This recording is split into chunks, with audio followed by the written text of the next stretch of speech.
outlaws, old school bandits. Whenever we went anywhere, people moved out of our way. They were scared. Put it this way, yeah, we bad. They're the most violent motorcycle gang in the West. You're in the Sons, you're not nice people. It's the way we are. These gangsters have one true enemy, the law. Everywhere I would go, I was being followed. Now, the Sons of Silence are uniting in rebellion. If we all joined forces, every club, every chapter in the nation, they'd have to bring in the army to cool us down.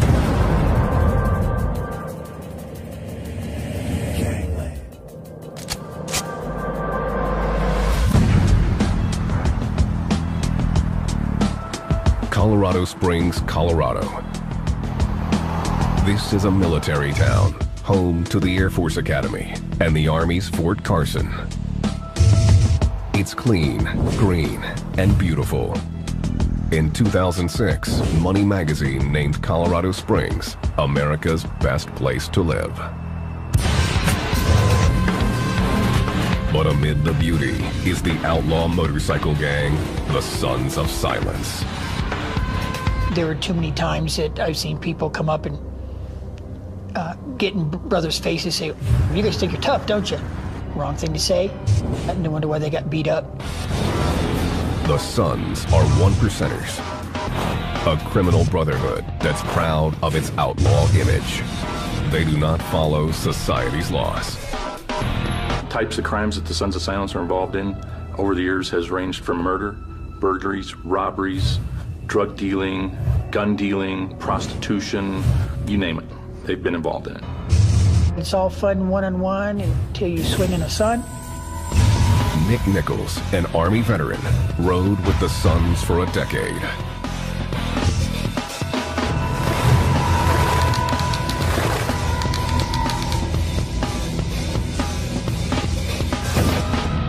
Growing up, he was constantly moving, so Nichols was drawn to the gang for its stability and sense of family. It looked like the guys were close, like there was a brotherhood, like they would do anything for each other.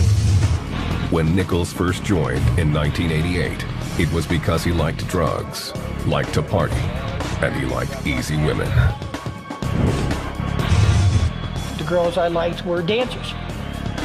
The reason I like dancers is you got to see what was in a package before you ever got it home.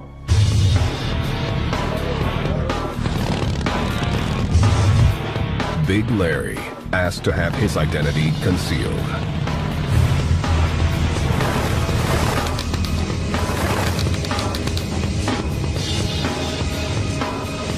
Whenever somebody does not get out of our way, we will them up all the time.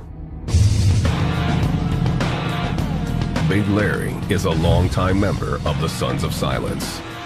He won't reveal when he first joined, but admits that originally he considered it a stepping stone. I wanted to be a Hell's Angel. I figured get into one club, work my way up. When he became a Son, however, he lost interest in being anything else. Why go to that level? Because we're there now. Our time is coming up. They have 36 chapters worldwide, but the majority of their members live in the western U.S. The Sons are one of the fastest growing motorcycle gangs in the world. Colorado, Iowa, Minnesota, Indianapolis, Illinois, anywhere. Where our territory is us. Us only. We will try to take over. That's what we do. They are pathologically anti-authoritarian.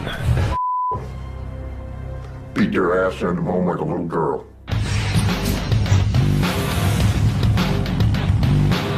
The Sons are known to traffic in weapons, stolen bike parts, and drugs. The main drug of choice in a club is speed. There were times when I was awake for 3 or 4 days at a shot. We sell a lot of cocaine, but our drug that we sell most of is crystal meth, because that is our money.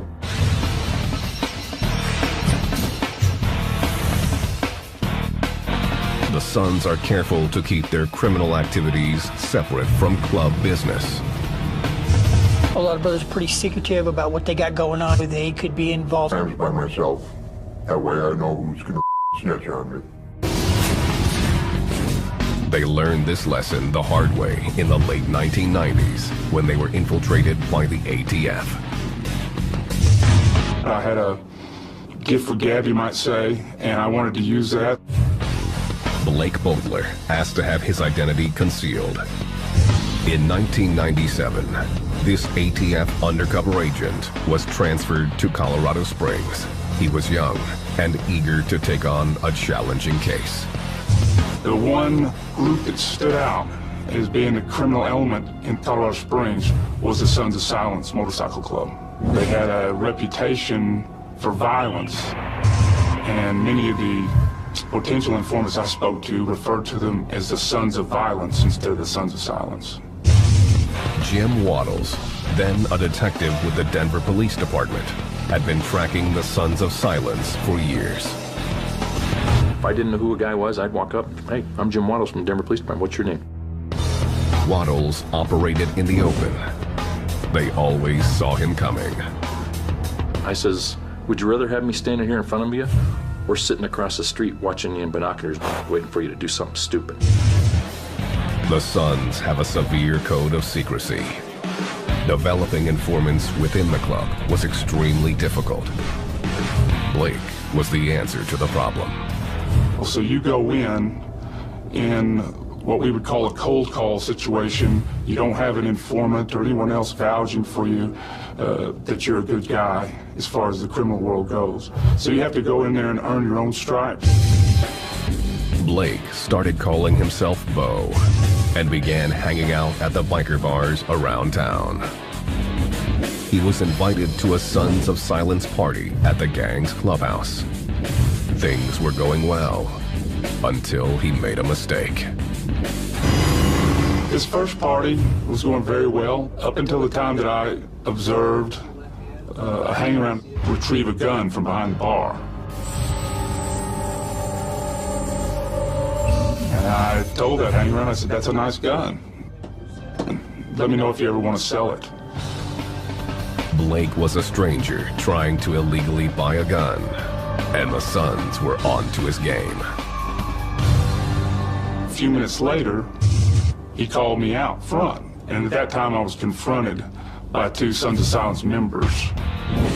They took him outside the clubhouse, pushed Blake into the shadows, and began interrogating him. And they wanted to know who I was, what I was about, why I was there. He was going to get his butt kicked that night. Blake insisted he was just trying to party, but the Sons weren't buying it. I knew when he said, "Get out of here, leave," he wanted me to leave the property. The agent knew that if he let the gang chase him off now, he might never get another chance. So he took yet another risk. I saw an opportunity to go back into the bar and maybe mend some fences. And that's the route I chose to do. The club's enforcer immediately took notice. A few minutes later, Frank Pearson, who was an enforcer for the club, came back into the bar, and he saw me sitting there. And he came walking up to me, and he said, "What are you doing here?" Blake had to think fast. And I said, "Well, got out of his sight. Can I buy you a drink?" And Frank looked at me for a couple of seconds, and then he said, "Yeah, buy me a drink." So in a way, Frank admired the fact that I stayed around. Blake had passed his first test. He would eventually become a fully patched-in member, privy to the Sons' hidden world of crime. I no longer had to justify why I wanted to buy a gun or why I wanted to buy meth. You're immediately confirmed as part of a criminal element.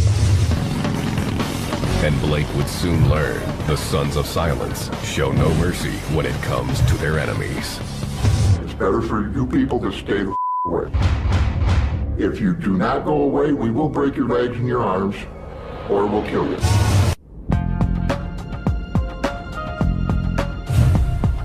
Colorado Springs is the suburban American dream. It has no ghetto and little crime. The crime it does have usually involves the Sons of Silence, a gang that rules through intimidation. Any disrespect, you jump, you take care of business. Somebody with your brother never hits the ground, you take him out. This is the way of the Sons of Silence. The gang has been around for 40 years, but few members know the origins of the club. In my book, it could have been God that started the Sons of Silence, because the Sons of Silence are the best club out there. The founder of the club is a reclusive 69-year-old named Bruce Richardson, known simply as the Dude.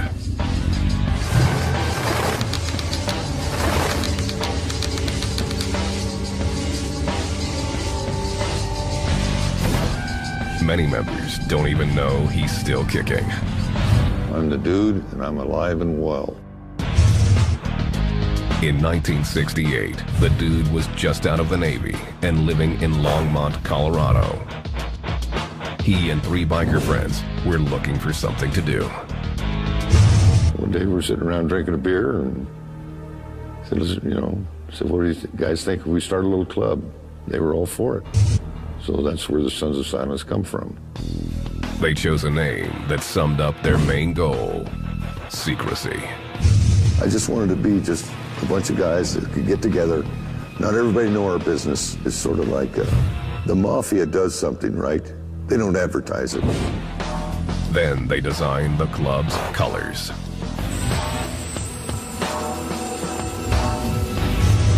Their inspiration came from a classic American institution. We were drinking Budweiser beer, and I seen the emblem, and I says, hey, that'll make a good one. We live in America, big A, you know. The only thing that was really missing off the Budweiser symbol was the star on top of the A from the original Budweiser logo. These here were made in 1969. National chapter, Sons of Silence. Underneath the symbol was a Latin phrase. Dormit non separa. That sort of means like, we don't part till we're dead, till we die, you know. The new club put on their emblem and began riding. At first, they stayed out of trouble. The criminal activity of the Sons of Silence in the 1960s probably amounted to some fighting, some beer drinking, and pot smoking. What young man ain't rowdy? Been there, I know that. The club had an intimidating image, especially in Colorado, which didn't have motorcycle gangs. It didn't take long for word to spread. Soon, bikers across the state were starting their own chapters. More popped up in states like Iowa and Kansas. These new members weren't just interested in being rowdy. They were ready to rumble. We're bikers. We're the outlaws. We're the best of the best. Because we make our own laws, our own rules, and we go by that. They're kind of social misfits. These people want that intimidation. They can put that patch on their back and walk around the streets and intimidate the public. As the gang grew, it became more organized. The Dude was named national president. The Sons also became more lawless.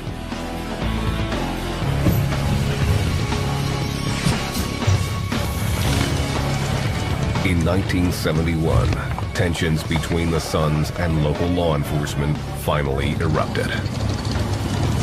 There was a group of Sons of Silence members who had been indicted in Colorado Springs on conspiracy charges to kidnap and murder the wives and daughter of a police detective. The Dude claims a police captain was giving the Colorado Springs chapter trouble, and says he tried to have a calm sit-down to work out the differences. They would give me a bunch of And I just said, well, I'll just pull in everybody from every chapter into this town, see how you like that.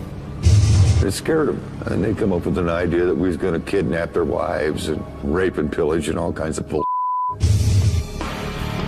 The conspiracy indictment was dropped when the witnesses to the case skipped town. The gang remained on the law's radar and found their quality of life compromised. Everywhere I would go, I was being followed. Law enforcement. Everywhere. In 1974, the dude made a decision. He was out. He turned the club over to new officers and rode off into the sunset.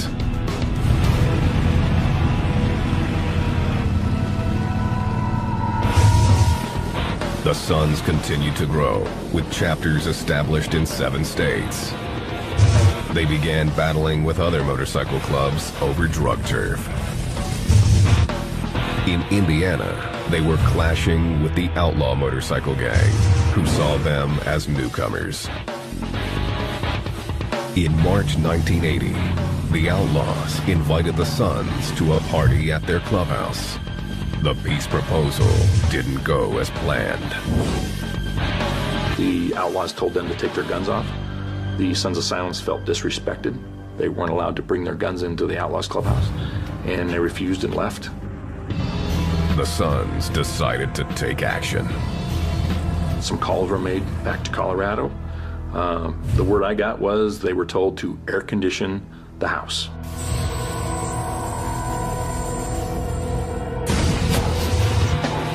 Five members of the Sons went back to the Outlaw Clubhouse and opened fire.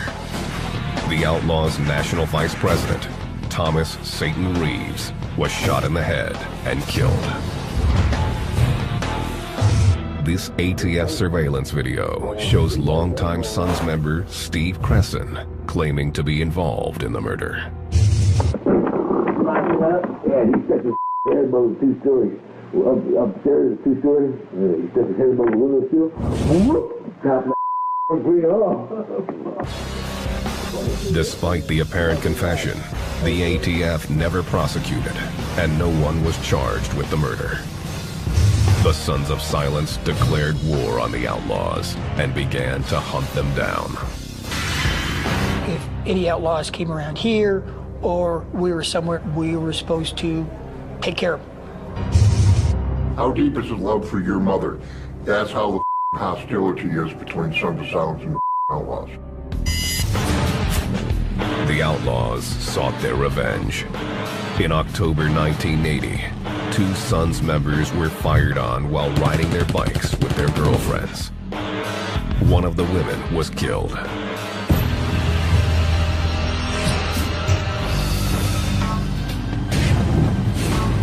In August 1990, tensions came to a head at the Sturgis Biker Rally in South Dakota, the most famous biker gathering in the world. It was the 50th anniversary of the rally, and the Outlaws, who rarely attended, showed up in force. We knew the outlaws were there. Everybody was in orders to travel in groups to avoid any kind of conflicts. We were ready to fight if we had to, but we weren't going looking for it. Nick Nichols spent most of his time looking for women. Other Sons were looking to kill outlaws. And they found what they were looking for. The Outlaws were in a bar on Main Street in Sturgis called Gunners, getting along, drinking. 2 Sons of Silence members start to go in, and an outlaw confronts them at the door, says, "Can't come in here." And they basically said, "Yeah, we're coming in." They're just 2 of the people that like to go out and start. The battle was on. The outlaw was shot, and the 2 Sons were stabbed before fleeing on foot. And the Sons of Silence jumped over the motorcycles, got into the middle of the street, and ran several blocks down the street where police found them. Leonard J.R. Reed, who had been the Sons' national president for a decade, started to think the war with the Outlaws was misguided. JR wasn't looked at as a violent man. He was more of a calming effect, if anything. He tried to solve problems with other clubs with diplomacy as much as he could. Reed believed that law enforcement was the Suns' true enemy, not the outlaws. I mean, the feds would love it. You know, like I say, whoever doesn't die, they get to arrest. The law enforcement agencies don't think we have a right to exist because we're bikers. In the mid-1990s, JR started the Colorado Confederation of Clubs to try to stop the biker wars. Nick Nichols was the co-chairman of the organization. I believed in what was going on, what we were doing, because they all want the same thing. They want to wear their patches, they want their little slice of pie, they want to be left alone. Big Larry saw the Confederation as a show of force. If we all joined forces, every club, every chapter in the nation, they'd have to bring in army to cool us down. J.R. Reed's Confederation succeeded in ending the war with the outlaws. But it didn't succeed in getting law enforcement to lay off. By 1997, ATF agent Blake Boatler had infiltrated the Colorado Springs chapter and was prepared to take the gang down. That became a challenge to me because the Sons of Silence consider themselves the baddest of the bad.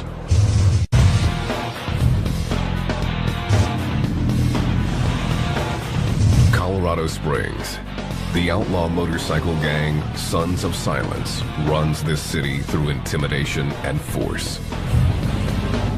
The club's rules are its doctrine, its patch, its most sacred image. I love my mother. I would do anything to keep my patch on my back. I would damn near kill my mom to keep it.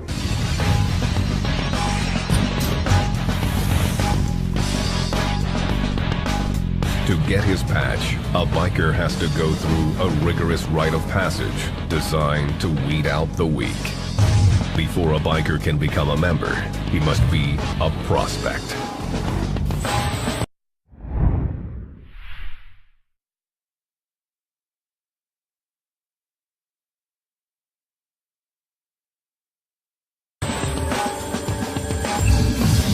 As a prospect, you're required to do whatever a patch-wearing member tells you to do.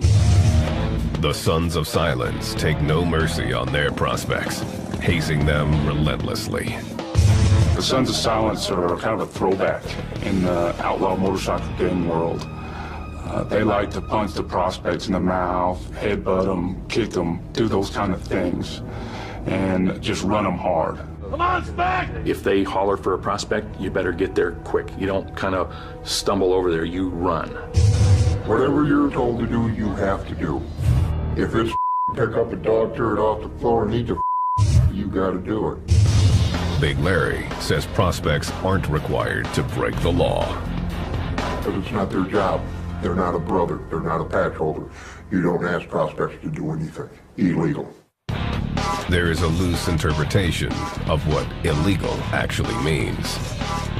One of the duties is to help out patch holders get whatever they want, but also to assault anyone that they tell you to assault. When undercover agent Blake Boatler was prospecting, a patched member ordered him to go after a civilian who was bothering him at a motorcycle rally. He said, "Prospect, go clock that guy," which in our vernacular means go knock him out. If I don't do what he says, I'm gonna get boot stomped. Blake had just seconds to figure out his next step. If he broke the law, it would mean the end of his case. So, as I approach this individual, he sees me coming. He's got a bottle of liquor up to his mouth, and he's just holding it there, watching me approach him. And at this time, I had a 3D self flashlight, and I pulled that out, and just as I got to him, I swung with all that I was worth, and I just hit that bottle right below his chin. The bottle flew out of the guy's hand, and he toppled over. Blake hadn't actually touched him, but hoped he'd made enough of a scene. One of the national vice presidents saw me and told me, "Prospect, get over here." He stared at me for a second or two and he said, "Good job," and then get out and get to work. Sometimes it's better to be lucky than good.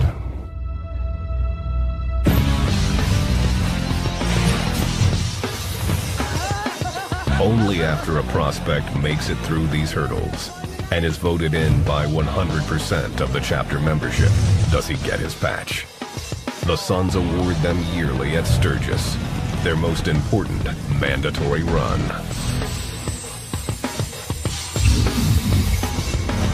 It's the members' last chance to torment the prospects, and they make the most of it, even dragging them through the fields in a shovel race.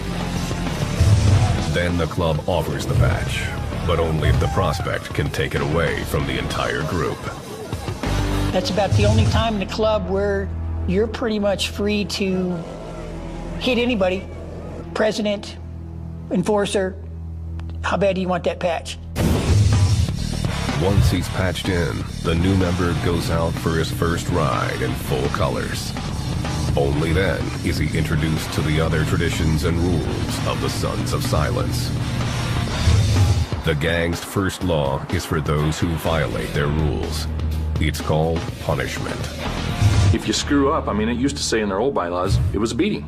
That's the punishment. You took a beating. It ain't no little girls club, man. This is man's club. Up, you're gonna take the man punishment. You don't want to take that? Take your little squat ass out the door. Each chapter has an enforcer who keeps people in line. In addition to enforcers, every chapter has a president, a vice president, and a treasurer. There are also national officers who oversee everyone, though they are spread across the Sons Nation. And then there's the gang's Special Forces unit, the Nomads. We have a nomad chapter. If things cannot be done by the enforcers or the chapters of their state, town, or whatever, the nomads will come in. The Nomads are the Grim Reaper. No one wants to see them coming. It's a death squad.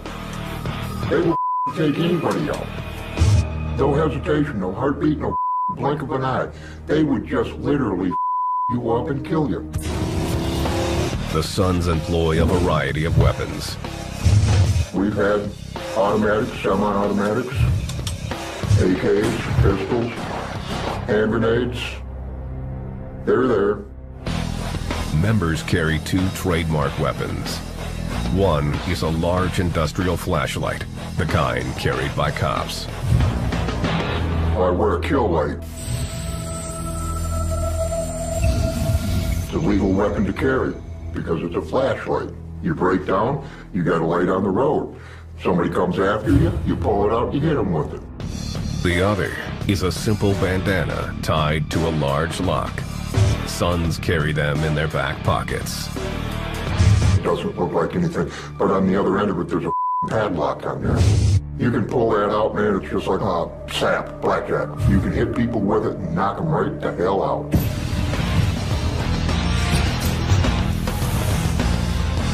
Weapons aren't the only way to recognize gang members.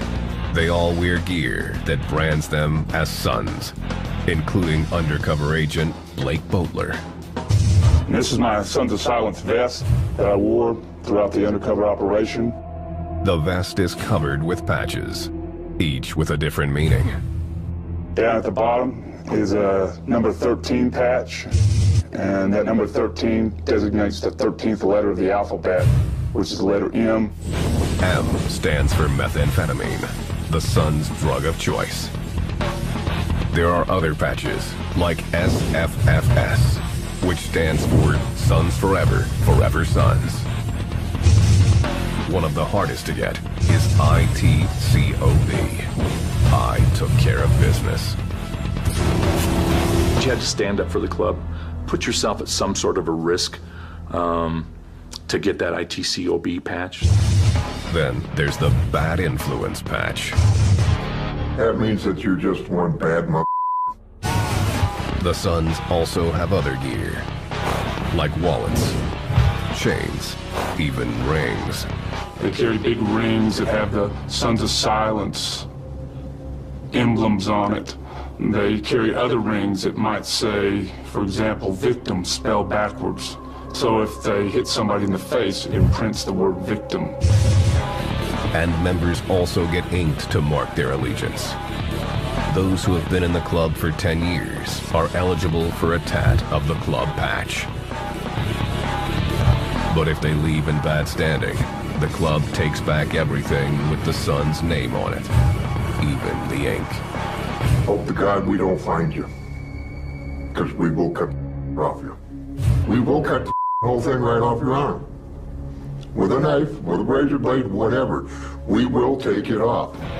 Everything is club property. Weapons, patches, even women.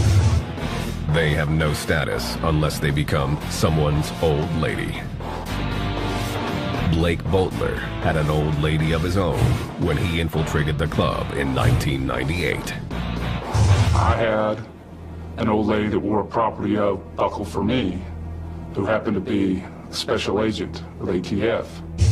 Just to help me out in that role, my story was more like I was rebelling from a wealthy family and was attracted to that type of culture. Carrie DePiro was Blake's backup. It was not an easy assignment for a female ATF agent. You're supposed to just keep your mouth shut, and I was coached by Agent Boatler to keep it zipped, or else he'd have to keep me in line in front of them. If I had a misslip of the tongue or made any other kind of mistake to give them an idea that either one of us were federal agents, it would have been a fatal mistake for both of us. It didn't make the job any easier. You'll always have to expect the other members to be able to feel like they can take liberties with you. It happened less after Agent Boatler became a patched member than before, and that's when I was able to wear my little belt that says property of Bo, and that's exactly what it means. Carrie wasn't the only ATF agent Blake brought in. He also introduced the Sons to his partner, Cole.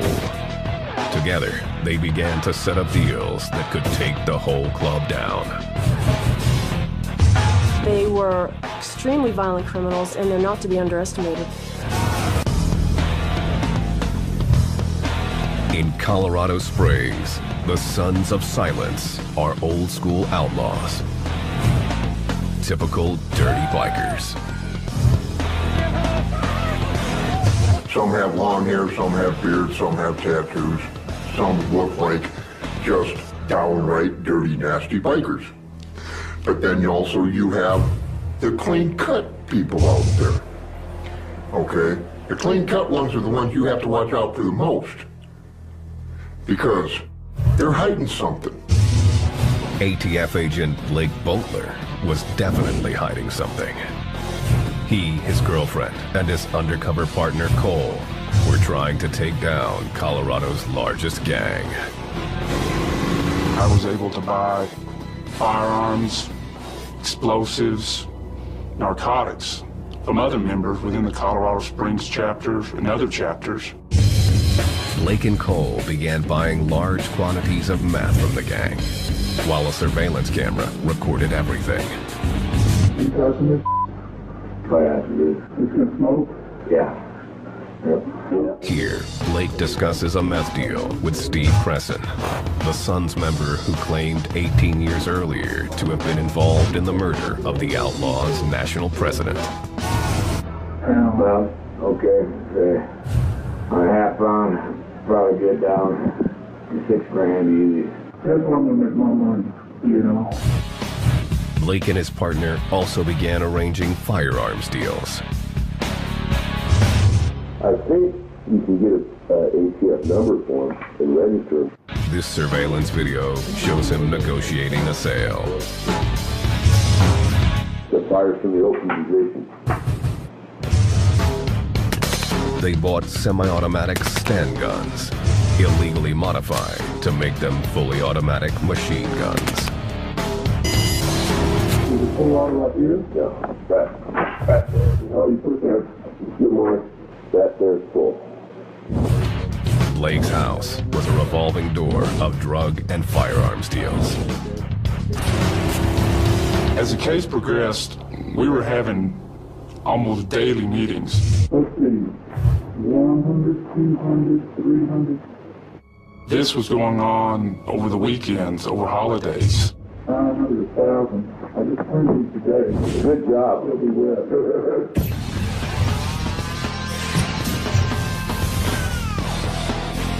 As Blake went deeper undercover, the rest of his life took a back seat. He rarely saw his own family. My kids would be scared of the way I looked, and you were only able to do brief meetings. You couldn't go out in public and eat for fear of running into a member of the Sons, and you'd have to have a story. The stakes were high and got even higher as some became suspicious. Blake's partner Cole almost blew their cover the first time he met Nick Nichols. When I walked in to sit down, Cole, the other Fed, said, "Do you want to 7-Up no ice, right?" And I'm like, "Yeah."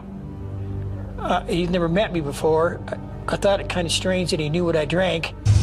Either he was really on top of it or he did his homework. Nichols wasn't the only one. In the middle of one gun deal, Blake was confronted by the national president, J.R. Reed. JR approached me and asked me, "What government agency do you work for with all these guns you've been buying?" And I looked him square in the eye and said, "I work for the Gun Reclamation Board," and laughed. And he looked at me for just a few seconds, and then he too laughed. And I knew then that he'd bought that.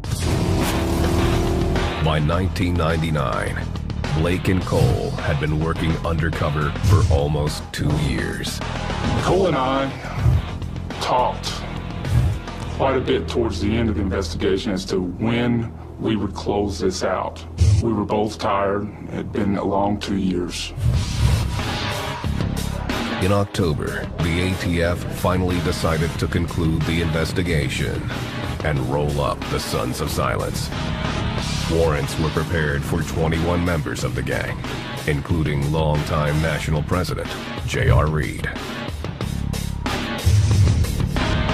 Finally, on October 7th, Blake went into the gang's clubhouse early in the morning to disable the security systems.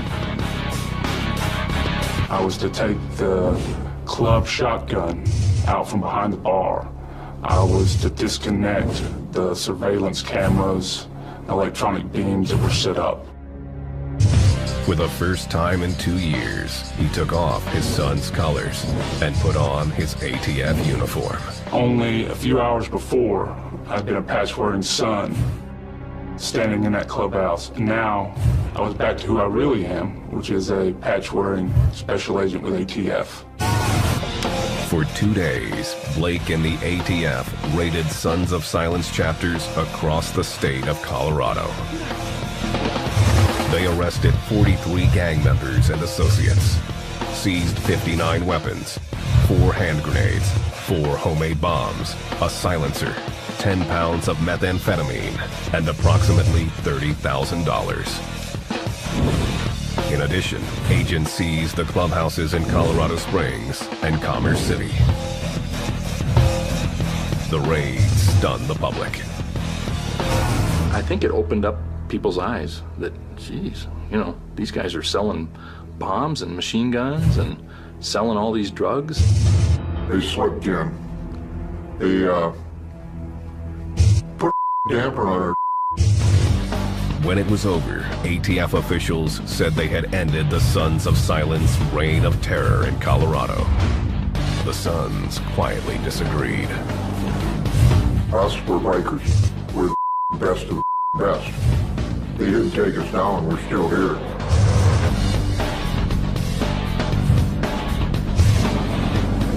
In 1999, the ATF took down the Sons of Silence motorcycle gang in Colorado Springs, confident they dealt a fatal blow to the organization.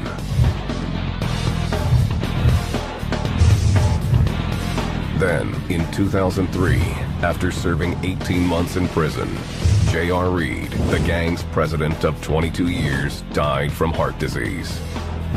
The whole Sons Nation showed up to pay tribute.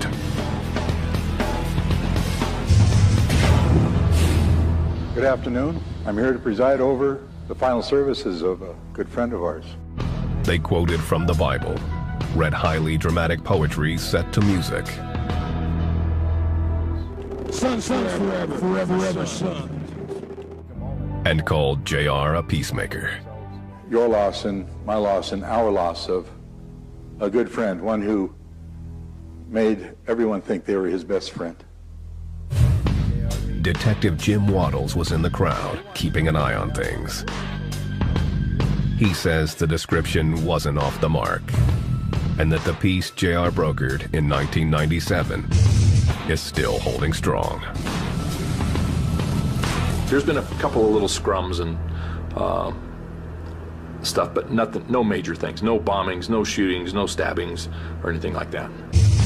Today, despite the ATF raid and Reed's death, the Sons of Silence are stronger than ever. Undercover agent Blake Bowler, who put 2 years into building the ATF's case against the gang, says their numbers are at an all-time high. The Sons of Silence opened up additional chapters in additional states the years following the takedown on this investigation. So at this time, I would estimate that the Sons of Silence are probably larger now than they were back in 1999. Like I said, we are not going to go anywhere. For us tonight, Father, prepare our hearts and our spirits to receive of you. Not everyone has stayed with the gang. 10-year member Nick Nichols became a born-again Christian.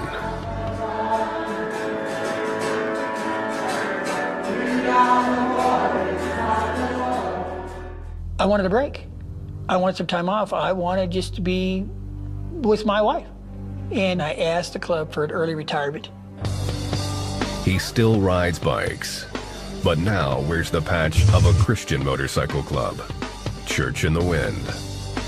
Because we all want the same thing. Whether it's a 1% club, or party club, or a family club, or a Christian club, we want to wear our patches, we want to ride with our brothers, and we want to be left alone. Now, the Sons of Silence are being left alone.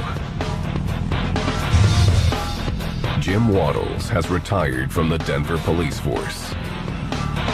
Since then, no one has kept the same close eye on the motorcycle gang. I was working bikers 90% of the time. Nobody's taken that over since then. Most of the old Denver police intelligence files were destroyed after I left. You know, my opinion is, being the Sons of Silence that I am, and Waddles being gone, it's not like having a proctologist up your ass anymore. Waddles occasionally shows up at the Denver Swap Meet, an annual gathering where all the bike clubs sell merchandise and recruit new members. It's a money-making endeavor for the club. Same with the Banditos and Hells Angels. Did you want to talk to me? No, I was with them, not you. Good, how are you? Real good. Did you get this? Make sure you get that. The Sons are as secretive as ever and are flying under the radar. If nobody's watching these guys, they're free to do whatever they want. It's a point not lost on the Sons of Silence. We are growing. We will prosper more.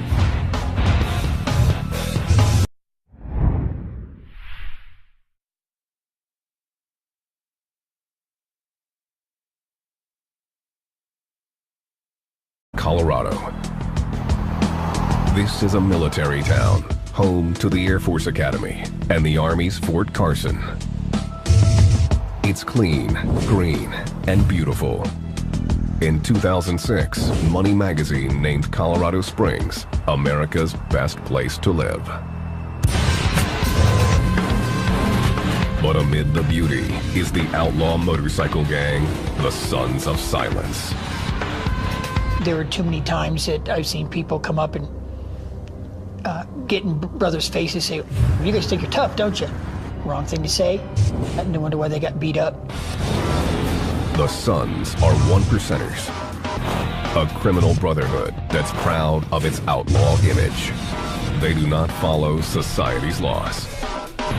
Types of crimes that the Sons of Silence are involved in over the years has ranged from murder, burglaries, robberies, drug dealing, gun dealing, prostitution, you name it. They've been involved in it. It's all fun one-on-one until you swing in a son. Nick Nichols and I sent him home like a little girl.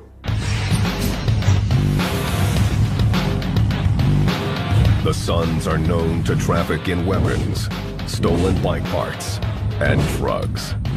The main drug of choice in the club is speed. There were times when I was awake for 3 or 4 days at a shot. We sell a lot of cocaine, but our drug that we sell most of is crystal meth, because that is our money.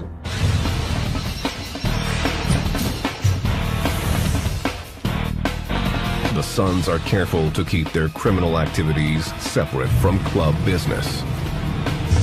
A lot of brothers are pretty secretive about what they got going on. They could be involved. I'm by myself. That way I know who's going to snitch on me. They learned this lesson the hard way in the late 1990s when they were infiltrated by the ATF. I had a gift for gab, you might say, and I wanted to use that. Blake Bowler asked to have his identity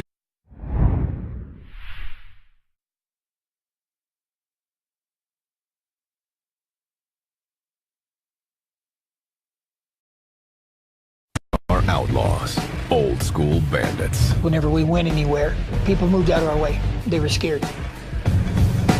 Put it this way, yeah, we bad. They're the most violent motorcycle gang in the West. You're in the Sons, you're not nice people. It's the way we are. These gangsters have one true enemy, the law. Everywhere I would go, I was being followed. Now, the Sons of Silence are uniting in rebellion. If we all joined forces, every club, every chapter in the nation, they'd have to bring in the army to cool us down.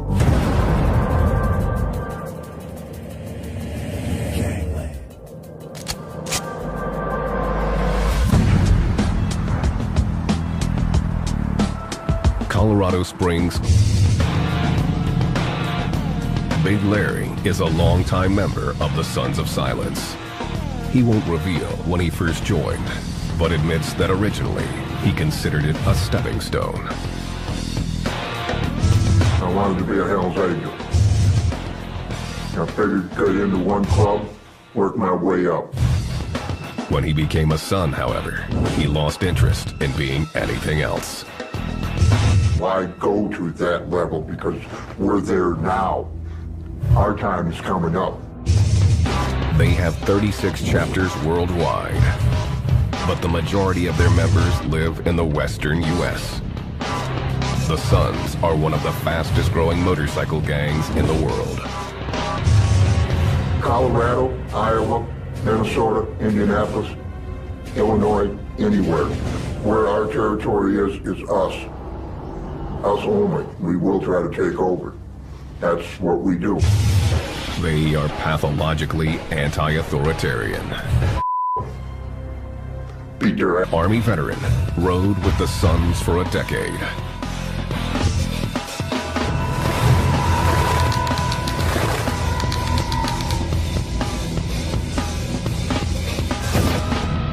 Growing up, he was constantly moving, so Nichols was drawn to the gang for its stability and sense of family. It looked like the guys were close, like there was a brotherhood, like they would do anything for each other. When Nichols first joined in 1988, it was because he liked drugs, liked to party, and he liked easy women. The girls I liked were dancers. The reason I like dancers is you got to see what was in a package before you ever got it home.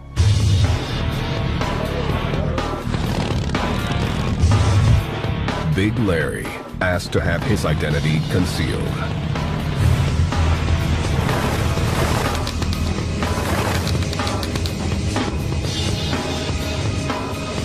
Whenever somebody does not get out of our way, we will them up all the time.